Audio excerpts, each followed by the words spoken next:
Alright, January movie season. Welcome back, you son of a bitch.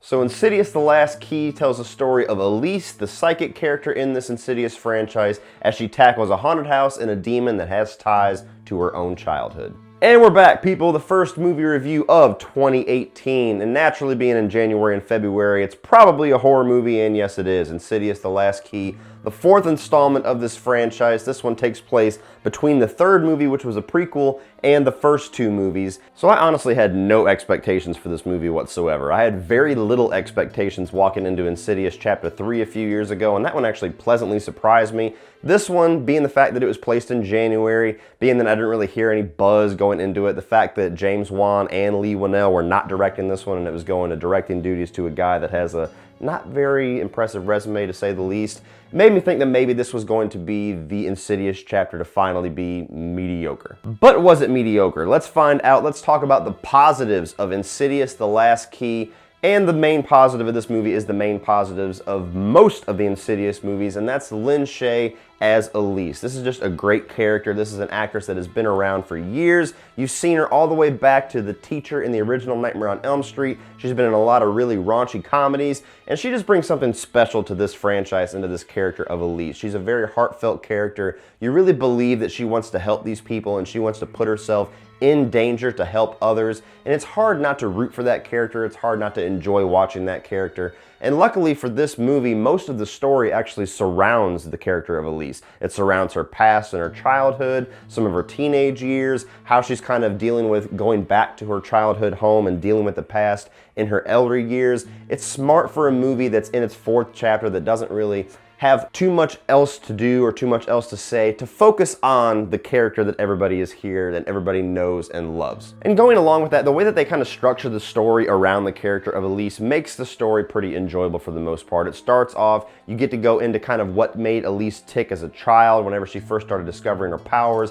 how her family responded to that, how it kind of shaped her as an adult, some of her own personal demons, and ultimately making her face things about her past that scares her personally. Really does make you kind of invest in her character's journey and invest in the story overall as she goes throughout this movie. This was different though. The haunted house is my family's house. Another big positive for this one, which I actually think was a really big positive in the first couple of movies, still present here, and that is a good horror score. There's actually a pretty good score in The Last Key. It reminded me a lot of Sinister, maybe to the point where it was carried over. Maybe that's why I like it, and that fact it's not really a positive for this movie. It's positive for Sinister, but there's some times in this movie when the horror score kicks in, and it genuinely does make your kind of tension go up, makes it a little bit more unnerving, and that's what a horror score should do. My final positive, even though you can tell that the budget got scaled way back because of how vast and how open the further actually is in this movie, they do keep a very good, consistent tone in this one that goes along with the rest of the franchise. It doesn't feel like this one gets a gigantic change as far as the tone of the movie and the look of the movie. It fits really well within the other three movies.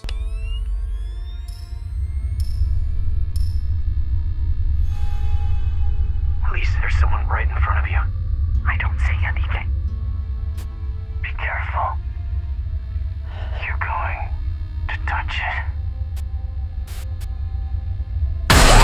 Unfortunately, getting into the negatives, basically everything that I just praised about this movie is way better done in the other three movies. This one is definitely the one that is the mediocre chapter of this franchise. I don't think any of the other three are bad. The second one's my least favorite so far until this one. But Insidious Chapter 4, it just feels like a movie that definitely is a franchise running out of steam. It's running out of ideas. You definitely feel that James Wan and Leigh Whannell are not steering the ship in this one. I mean, they're the ones that created this franchise. They created this world, these characters, these demons, and it definitely feels like somebody stepped in. It doesn't have quite as much inspiration or quite as much imagination as those two gentlemen. And when you watch it, it just feels like a movie that's kind of monotone. If I'm being honest with you, I was bored throughout most of this movie. And that's one of the biggest crimes, especially for a horror movie, is if it's boring. And this was boring. It doesn't help that pretty much every single side character aside from Elise is not very good. Even the ghost hunter sidekick characters that carry over from the other movies, the writing for those two characters is pretty terrible in this. They're basically reduced down to being just really, really bad comedic relief. And I mean really bad on the sense that their dialogue is not funny and the placement of their dialogue is not very well utilized for the movie. This is a movie that's supposed to build tension, it's supposed to build fear, it's supposed to build anticipation for scares, and it kills that in numerous occasions with a cheap, not funny joke from one of these two characters. There's even a part in the movie where a main character is in serious danger, they are in a coma, death is imminent, we have no idea who's gonna survive this, and you have guys cracking jokes like nothing's going on, and it's hard to take a movie seriously when the characters aren't taking it seriously. And while this movie does carry on the same tone, the same look, and the same kind of imagination of how the further looks as far as the color scheme and, you know, the filters that they shoot it through, it feels like it's so scaled down and it's so bland that it just lacks imagination. When you went into the further in the first two Insidious movies especially, there was so much that they found on the way to trying to save whoever they were trying to save. They'd see demons, they'd see ghosts, they'd see weird abstract images, and there's none of that here. You basically have a hallway with doors and a blue-gray filter, and that's your further. That's bland. Speaking of bland, the thing that most of these movies have done really well is having a really cool, creative, and creepy final boss or demon or ultimate patriarch of evil that's controlling everything. This movie, the guy with the key fingers, that demon's just not creative to me. It doesn't look intimidating. The way that the final act kind of goes through, it really doesn't even seem like that demon was that big of a threat in the first place, even though the movie tries to set it up like it's this monstrous threat, like the biggest threat that Lin Shaye has ever encountered in this franchise yet, at least until the next two movies, because those come afterwards.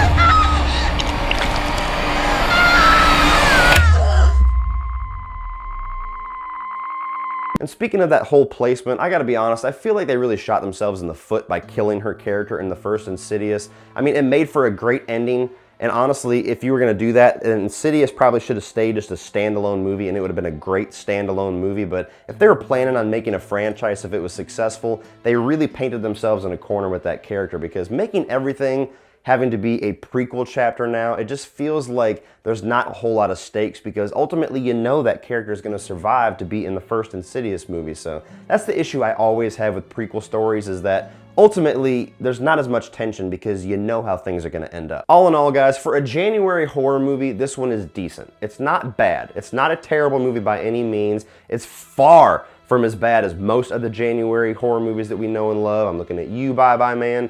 But it is a very mediocre, passable sequel to a franchise that probably should end right here. So if you're not a fan of this franchise, or if you have no interest in this franchise, this is definitely not the chapter that I would suggest that you dive into this franchise with. If you are a fan of the Insidious franchise, I think you'll be totally happy and satisfied while waiting and checking this movie out on Netflix.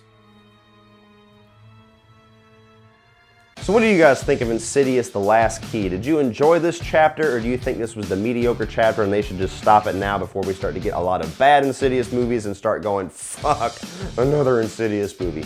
Or did you love this one? Put all of your thoughts on Insidious The Last Key down below in the comment section and we'll talk about it, guys. And welcome to 2018! Hopefully the movies are better from here on out. Let's talk about Insidious, guys. Put it down in the comment section below. If you want to check out my social media links, we got Facebook, Instagram, and Twitter down in the video description below. I always say that.